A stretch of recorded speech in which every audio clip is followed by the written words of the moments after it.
اور اب ذکر کریں گے سانحہ APS کا 11 سال گزر جانے کے باوجود بھی سانحہ آرمی پبلک اسکول پشاور کو بھلایا نہیں جا سکا۔ پشاور سے زاہد امداد کی رپورٹ۔ ہر سال ماہ دسمبر کے آتے ہی سانحہ آرمی پبلک اسکول کی یاد تازہ ہو جاتی ہے جب سفاک دہشت گردوں نے معصوم بچوں کو نشانہ بنایا۔ افسوسناک واقعے کے رفت آمیز مناظر آج بھی لوگوں کو یاد ہیں۔ بس کیا کہیں گے، ہمارا غم ہے، ہمارا دکھ ہے، ہم جیل رہے ہیں، ہم کیسے زندہ ہے، یہ ہمیں پتہ ہے کہ ہم کیسے زندہ ہے۔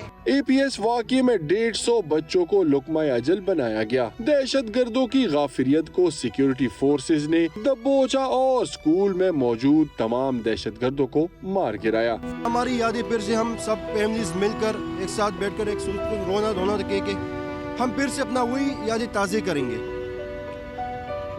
کیونکہ ہمارے پاس اور کچھ ہے نہیں اس کرنے کے لیے۔ ہماری زندگیاں برباد ہوئی، ہم تباہ ہوئے۔ ہمارے پیرنٹس رات کو جو ہے نا نیند کی میڈیسن لیتے، دن کو ہوش کی میڈیسن لیتے۔